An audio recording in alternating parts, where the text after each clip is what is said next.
Alright, hello again YouTube, and hello again Fina, and Amanda if you're watching. Um, so this is part 3 in my element series. We've just finished talking about air and fire, so now we're going to talk about water. Once again, if you're just now tuning in, this is a video for beginners. This is pretty basic stuff, so if you're already practicing Wicca, practicing paganism, then you might want to skip ahead, because this is pretty redundant. There was something else I was going to mention. Now I don't remember what. Okay, I think that's it. Let's get started.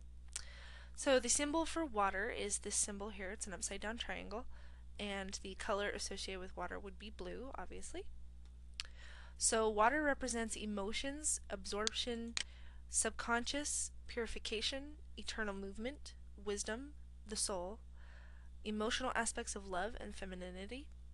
In rituals, it is represented by the forms of pouring water over objects, brew making, healing spells, ritual bathing, and tossing objects into water. Water is a feminine symbol, so is also a representation of the goddess.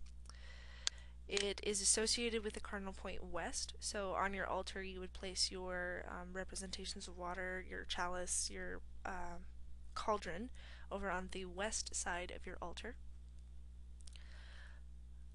Its energies are receptive or reception, also not just receptive, but like divination, you could say, because it's all about reception.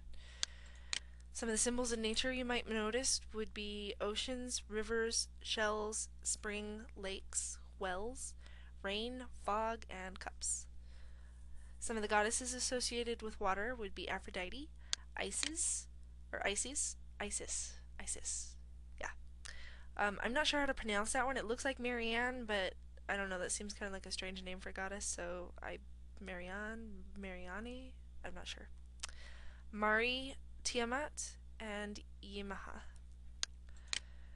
And some of the gods associated with water would be Dylan, Ea, Manannan, Osiris, Neptune, and Poseidon.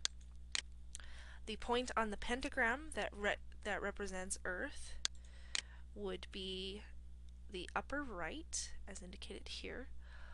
I don't know if I mentioned this yet. I think I mentioned it in that series of videos that I did on altar tools and stuff. The pentagram is a representation of all 5 elements, including spirit, and so when I talk about points on the pentagram, that's what I'm referring to. Let's see here. Back. So the time of day that is associated with water would be twilight or dusk. The cycle of life or stage of life would be maturity or adulthood. The season would be autumn. The zodiac signs would be Cancer, Scorpio, Pisces. The human sense that is associated with water would be the sense of taste. The stones and jewels associated with water would be aquamarine, amethyst, blue tourmaline, pearl, coral, blue topaz, and fluorite. And some of the magical tools some of the tools on the altar that you would see that represent water would be cup, cauldron, goblet, or mirror, depending on how you set up your altar.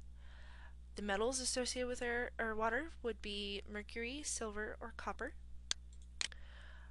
Some of the herbs would be ferns, lotuses, mosses, bushes, water lilies, or gardenias. Trees that represent water would be apples, apricot, birch, cherry, elder, elm, rose, or willow. The animals associated with water would be dragons, water snakes, dolphins, fish, cat, frogs, turtles, swans, crabs, and tigers. I know tiger might seem a little bit redundant with the cat, but if you look up animal totems and stuff like that, one thing that pretty much every website that I found mentions that tigers are also representations of the water element, because tigers love to swim, strangely enough. Types of magic that are associated with water, or where you might want to call upon the element of water, is during mirror divinations, magnet work, love magic, lucid dreaming, cleansing, or protection spells.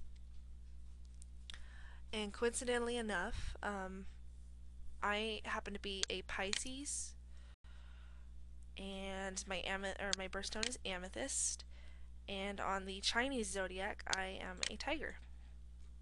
And with these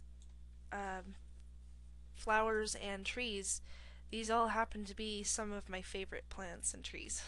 So, as you all can guess, my element is water. I absolutely love water. I can't seem to drink enough of it. So, anyway, that's all you need to know about water. Again, if you're just tuning in, if you like these charts and you would like a copy of it, just shoot me an email and I will send you a copy of this chart system. I have all 5 of them on here. And then you can add them to your Book of Shadows.